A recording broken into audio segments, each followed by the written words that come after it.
지난주에 사사기 3장에 등장하는 첫 3명의 사사 온니엘, 에훗, 삼갈에 대해서 말씀을 나눴는데요. 오늘 본문에서는 네 번째 사사인 드보라가 나옵니다. 이 드보라에 대한 이야기는 4장과 5장, 2장에 걸쳐서 좀 길게 다루는데요. 4장은 드보라와 관련된 사건의 역사를 기술하고 있고 5장은 4장에서 다루는 동일한 역사에 대한 드보라의 노래를 기록하고 있습니다. 사사 드보라에 대한 이야기도 사사기의 전형적인 패턴이 반복되고 있어요. 이스라엘이 또다시 하나님 앞에서 악을 행하고 하나님은 가나안 왕 야빈을 통해서 이스라엘을 심판하셨습니다. 심하게 학대를 당한 이스라엘이 부르짖자 하나님께서는 여선지자 드보라를 사사로 세우시고 가나안 왕 야빈으로부터 이스라엘을 구원하십니다. 이렇게 같은 패턴이 반복되는 가운데서도 이 사사 드보라에 대한 말씀에만 나타나는 두 가지 특별한 주제가 있습니다. 첫 번째는 여성입니다. 본문 4절, 5절 같이 한번 읽어볼까요? 그때에 라피도스의 아내 여선지자 드보라가 이스라엘의 사사가 되었는데 그는 에브라임 산지 라마와 베델 사이 드보라의 종려나무 아래에 거주하였고 이스라엘 자손은 그에게 나아가 재판을 받더라. 이번에 하나님께서 세우신 사사 드보라는 유일한 여성 사사였습니다. 본문은 드보라를 라피도스의 아내 여선지자 드보라라고 소개합니다. 라피도스의 아내라고 번역된 단어는 에쉐트 라피돗인데요. 라피돗은 횃불들을 뜻하고 에쉐트는 누구의 아내 또는 누구의 여자, 누구의 여인이라는 뜻입니다. 그러니까 드보라가 라피돗이라는 사람의 아내라는 뜻이 될 수도 있지만 횃불의 여인이라고 번역할 수도 있습니다. 3장에서 온니엘과 에훗을 소개한 부분과 비교해서 히브리 원어 나열 순서를 보면 횃불의 여인이라고 번역하는 것이 좀 더 설득력이 있어 보입니다. 히브리어 순서 그대로 써보면요. 온니엘은 그나스의 아들 갈렙의 아우 동생이라고 설명하고요. 에훗은 게라의 아들 베냐민 사람 왼손잡이 순으로 설명을 합니다. 그러니까 첫 번째 단어는요. 직계 가족 관계를 말하고 있고요. 두 번째 단어는 친족의 관계, 마지막 세 번째 단어가 그 사람의 중요한 특징이나 별명을 말하고 있는 거예요. 드보라는 뭐라고 설명하냐면요. 첫 번째 단어가 여자입니다. 그리고 두 번째 단어가 여선지자, 그리고 마지막 세 번째 단어가 라피돗의 아내라고 번역된 에쉐트 라피돗인 거죠. 만약에 이 에쉐트 라피돗이 가족관계를 나타내는 라피돗의 아내라는 뜻이었다면 온니엘과 에훗의 경우처럼 첫 번째 단어에서 나왔을 확률이 높습니다. 그런데 세 번째 단어로 나왔기 때문에 드보라의 가족관계를 나타내는 말이 아니라 드보라의 특징이나 별명을 나타내는 말로 쓰여서 횃불의 여인이라고 번역하는 것이 더 적절하지 않을까 싶습니다. 사실 라피돗의 아내인지 횃불의 여인인지가 중요한 것이 아니라 본문을 잘 보면 드보라가 여성이었다는 것을 굉장히 강조하고 중요한 점으로 여기고 있다는 것을 알 수 있어요. 드보라에 대한 소개의 앞부분을 직역해보면요. 드보라는 여자인 여선지자였다라고 번역할 수 있어요. 온니엘과 에훗은 앞부분에서 가족관계에 대해서 설명을 했는데 드보라는 이 가족관계에 대해서는 생략하고 두 번이나 반복해서 드보라가 여자임을 강조하고 있습니다.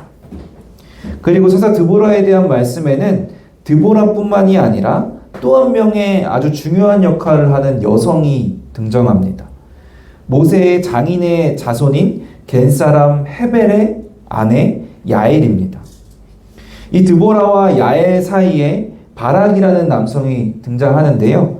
드보라는 유일한 여성 사사였을 뿐만이 아니라 유일하게 전사가 아닌 사사였습니다. 그래서 자신이 직접 싸우는 것이 아니라 아비노함의 아들 바락을 불러서 야빈의 군대 장관 시스라와 전쟁을 하도록 합니다. 사사기 4장 6절에서 9절 말씀 같이 읽어볼까요? 드보라가 사람을 보내어 아비노함의 아들 바락을 납달리 게데스에서 불러다가 그에게 이르되 이스라엘의 하나님 여호와께서 이같이 명령하지 아니하셨느냐? 너는 납달리 자손과 스불론 자손 10,000명을 거느리고 다볼산으로 가라. 내가 야빈의 군대 장관 시스라와 그의 병거들과 그의 무리를 기손강으로 이끌어 내게 이르게 하고 그를 내 손에 넘겨주리라 하셨느니라. 바락이 그에게 이르되 만일 당신이 나와 함께 가면 내가 가려니와 만일 당신이 나와 함께 가지 아니하면 나도 가지 아니하겠노라 하니 이르되 내가 반드시 너와 함께 가리라. 그러나 내가 이번에 가는 길에서는 영광을 얻지 못하리니 이는 여호와께서 시스라가 여인의 손에 파실 것임이니라 하고 드보라가 일어나 바락과 함께 게데스로 가니라. 이 바락이 드보라가 함께 가지 않으면 자기도 안 가겠다라고 하는데요. 이에 대해서 바락의 모습이 하나님의 사람을 의지하는 모습이라고 긍정적으로 해석하기도 합니다. 그런데 드보라에게 함께 가자고 하는 바락의 요청의 앞뒤를 보면 7절에서는요. 분명히 시스라를 내 손에 넘겨주리라 라고 하나님께서 말씀하셨는데 바락이 드보라와 같이 갈 것을 요청한 8절 이후에 9절에서는 내가 이번에 영광을 얻지 못한다고 여호와께서 시스라를 여인의 손에 파실 것임이라고 말씀합니다. 그러니까 바락이 드보라가 동행하지 않으면 가지 않겠다라고 하는 것은 하나님의 말씀을 의지하는 것이 아니라 사람을 의지하고자 하는 부정적인 요청이라고 봐야 할 것 같아요. 바락이라는 이 남성의 부정적인 모습과 하나님께서 사용하시는 여인의 손이 대조됩니다. 이 여인의 손이 바로 아까 말씀드린 겐사람 헤벨의 아내 야엘을 말합니다. 바락이 결국에 나가서 시스라와 싸우고 시스라를 이기는데요. 시스라가 도망을 가게 되고 야엘이 살고 있는 장막에 이릅니다.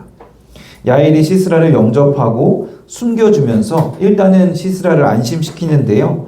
시스라가 깊이 잠이 들자 장막 말뚝을 방망이로 쳐서 시스라의 관자놀이에 박아서 시스라를 죽이게 됩니다. 당시에는 장막을 세우고 거두는 일은 여성의 일이었다고 해요. 그러니까 야엘이 사용한 이 말뚝과 방망이는 여성의 도구였습니다.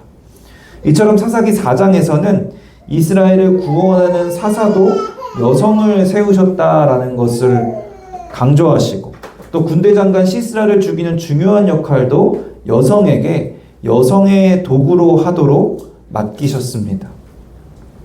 사사기 4장과 5장에서 사사 드보라에 대한 말씀에서는 왜 이토록 여성을 강조하시는 걸까요?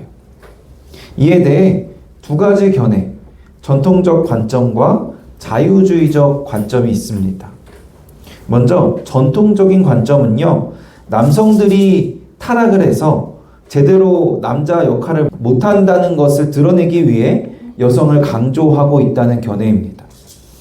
하나님께서 여성을 강조하시는 것은, 그리고 여성을 사용하시는 것은 당시 이스라엘이 얼마나 타락했는지를 보여준다는 겁니다.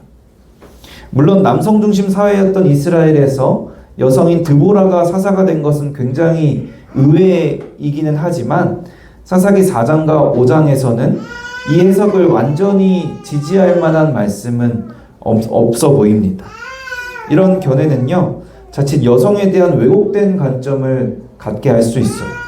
마치 여성이 남성보다 하등하고 남성보다 자격이 없고 남성보다 능력이 부족한 것처럼 어쩔 수 없이 차선책으로 하나님께서 사용하시는 것처럼 오해할 수 있습니다. 하지만 본문에서는 이 여성인 드보라의 결함이 드러나지 않고 성경 전체의 시각을 봐도 성경은 여성을 차별하지 않습니다. 반면에 자유주의적 관점은 남성이 하는 것은 무엇이든 여성도 할 수 있다라는 것을 드러내기 위해서 여성을 강조하고 있다는 견해입니다. 하나님께서 여성을 강조하시는 것은 남성의 역할과 여성의 역할의 차이가 없다. 남성과 여성은 동일하다라는 것을 보여준다는 겁니다. 하지만 이런 주장도 전통적 견해와 마찬가지로 사사기 4장과 5장에서는 이 해석을 완전히 지지할 만한 근거가 없습니다. 이런 견해도요, 자칫 남성과 여성에 대한 왜곡된 관점을 갖게 할 수 있어요. 남성과 여성이 역할이나 특성의 차이가 없는 것처럼 절대적으로 평등하다, 완전히 동일하다라고 오해할 수 있는 겁니다. 하지만 본문에서는 남성과 여성의 특성에 대한 차이가 분명히 나타나는데요. 여성 사사였던 드보라는 사사 중 유일하게 전사가 아니었죠. 신체적으로 분명 남성과 여성은 차이가 있습니다. 이 차이는 차별이 아닌 거죠. 그리고 여성 사사였던 드보라는 전쟁을 위해서 남성인 바락을 불렀습니다. 성경 전체의 시각으로 봐도 성경은 여성을 차별하지 않지만요. 그렇다고 해서 남성과 여성의 역할이나 특성이 동일하다고 하지는 않습니다. 요즘 남녀 간의 갈등이 굉장히 심한데요. 교회 안에서도 여성 목사 안수 문제가 이슈가 되면서 남성과 여성의 역할에 대한 의견이 갈리고 갈등이 생기고 있습니다. 보수적인 교단 내에서도 점점 여성의 목사 안수에 대한 요구가 커지고 있어요. 우선 우리 교회가 속한 대한예수교 장로회 합신교단에서는 여성의 목사 안수를 인정하지 않습니다. 남성과 여성을 차별하지는 않지만 성경 말씀의 근거에서 역할의 차이는 존재한다라고 보는 거죠. 요즘 워낙 민감한 문제이다 보니까 제가 이 문제에 대한 말씀을 드리기보다 팀 켈러 목사님의 해석과 견해를 말씀드리는 게 좋을 것 같아요. 구약의 이스라엘에서는 세 가지 직분, 선지자, 제사장, 왕이 있었습니다. 어떤 여성들은요, 선지자 역할을 감당했고 또 어떤 여성들은 왕의 역할을 심지어 감당하기도 했습니다. 그런데 세 가지 직분 중에 제사장의 역할만큼은 여성이 감당하지 않았습니다. 구약은 여성이 하나님의 형상대로 창조되었으며 하나님의 피조물을 다스리는 주권을 갖는다라고 말씀합니다. 그리고 제사장 외에는 다른 어떤 역할도 담당할 수 있다는 것을 보여주고 있습니다. 다만 제사장의 역할만큼은 제한하셔서 남녀가 평등하지만 획일하지는 않다, 동일하지만은 않다는 것을 보여주십니다. 신약 성경에서도 같은 패턴을 발견할 수 있어요. 여성들이 선지자와 집사로서 하나님을 섬기죠. 그러나 디모데전서 말씀을 근거로 해서 하나님께서는 장로에 대해서는 남자의 역할로 정하셨습니다. 고린도전서 14장 34절에서는 여성들에게 교회에서 잠잠하라 라고 하시는데요.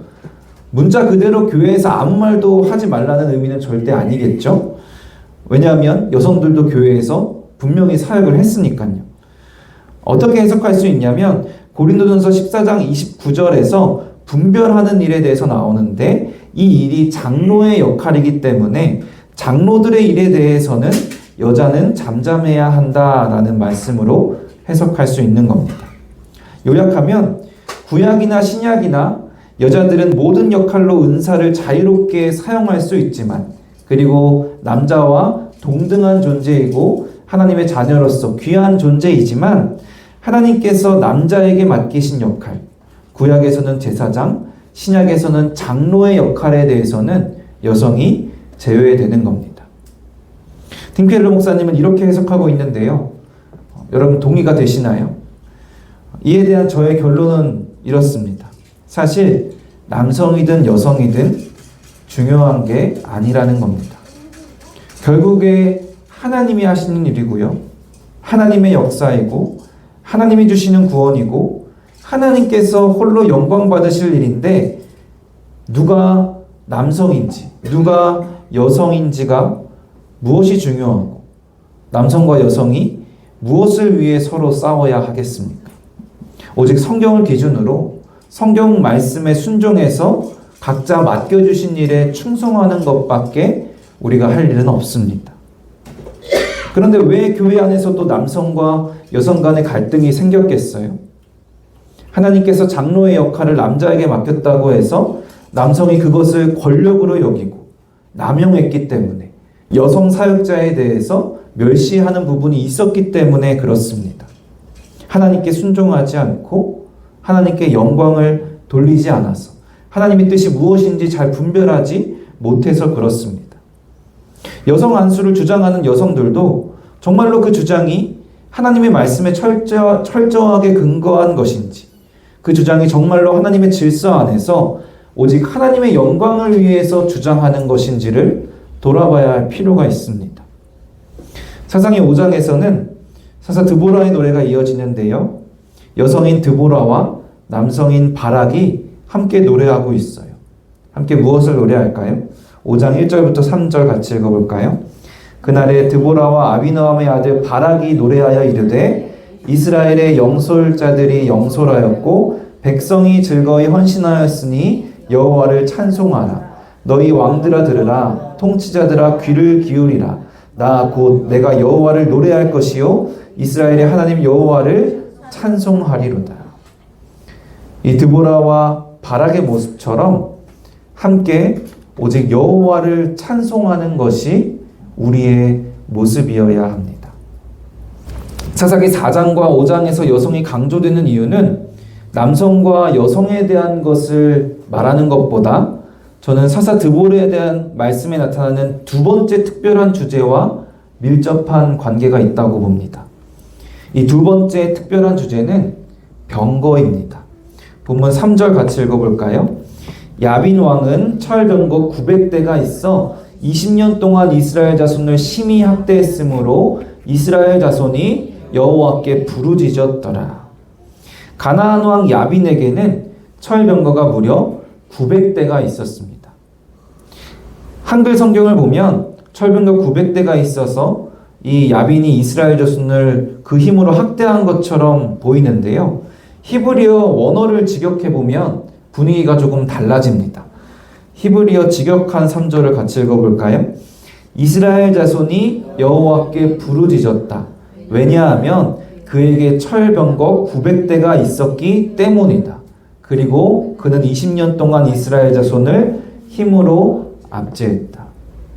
이렇게 보면요, 이스라엘 백성이 하나님께 부르짖는 것은 자신들의 죄에 대한 회개의 부르짖음이 아니라, 하나님을 의지하며 하나님께 부르짖는 것이 아니라 야빈의 철병거 900대에 대한 두려움, 그리고 자신들의 약함에 대한 호소처럼 보입니다.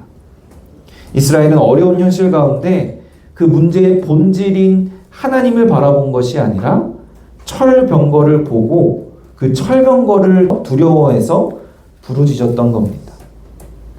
왜 이토록 이스라엘이 철병거를 두려워했을까요? 그림을 하나 가져왔는데요.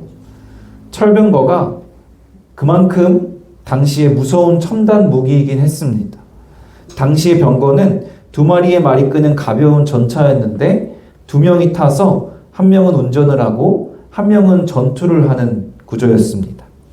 말 두 마리가 끄니까 그냥 걸어다니고 뛰어다니는 보병과는 상대가 안 되는 기동력을 갖고 있었는데요. 이 때문에 이 병거와 보병이 싸울 때면 보병은 도망가지 못할 뿐만이 아니라 병거에 접근하는 것 자체가 어려웠다고 합니다.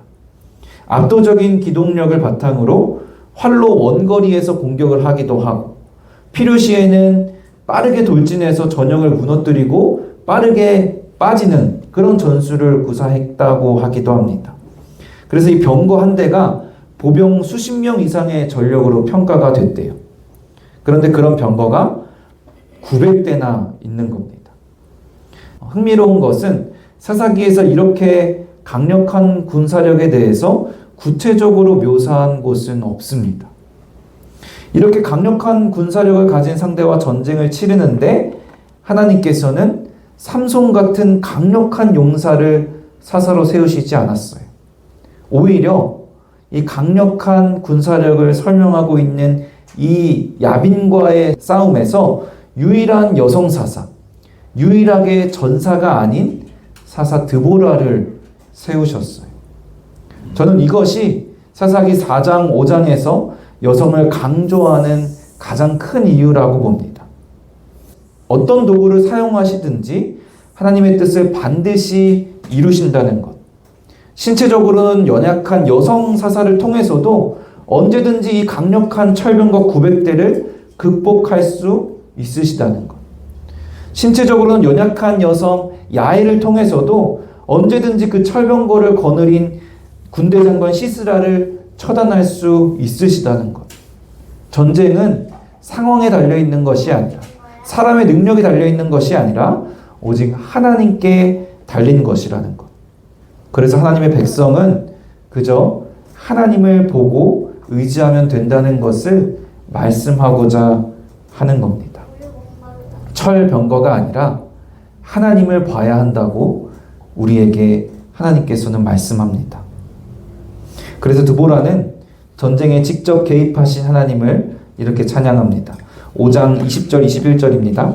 별들이 하늘에서부터 싸우되 그들이 다니는 길에서 시스라와 싸웠도다. 기손강은 그 무리를 표류시켰으니 이 기손강은 옛 강이라. 내 영혼아 내가 힘있는 자를 밟았도다. 전쟁은 결국 하늘의 싸움이었다는 것을 고백합니다. 그리고 보통은 말라있는 기손강, 와디라고 하죠. 건기에는 말라있는 그 강에 갑자기 큰 비가 내리게 하셔서 이 철병거의 발을 묶어버리시는 거예요. 이 철병거를 쓸모없게 만드셔서 이스라엘이 승리하게 하셨습니다. 사랑하는 성도 여러분, 여러분은 이 힘든 세상을 살아가면서 무엇을 바라보고 있으신가요? 혹시 이스라엘과 같이 철병거를 바라보고 있지 않으십니까? 여러분의 철병거는 무엇일까요? 전쟁은 하나님께 달린 것인데 하나님께서 이미 승리를 우리에게 주셨는데 하나님을 바라보고 하나님께 기도하는 것이 아니라 철병거를 바라보고 그저 부르짖는 기도만 하고 있지 않으십니까? 현실의 어려움, 죽음에 대한 두려움, 죄로 인한 죄책감으로 인해 괴로워하고 있지 않으십니까? 철병거가 아닌 우리의 구세주 예수 그리스도를 바라보시기 바랍니다. 신체적으로 연약한 여성 드보라를 통해서도 철병거 900대를 능히 이기시는 하나님께서 예수 그리스도를 통해서 어떤 어려움도, 어떤 두려움도, 어떤 죄악도 극복하고 승리하게 하실 줄로 믿습니다. 이 본문에서도 결국 중요한 것은 하나님이신데요. 하나님을 바라보지 못해서 남성이니 여성이니 서로의 권리와 서로의 생각을 주장하며 갈등을 겪는 모습이 우리에게 있습니다. 그런 모습 다 내려놓고 오직 하나님을 바라보고 하나님의 말씀을 의지해서 하나님의 질서 안에서 남성과 여성이 함께 하나 되어 하나님을 찬양하고 오직 하나님께 영광 돌리는 저와 여러분 되시기를 주님의 이름으로 간절히 축원합니다.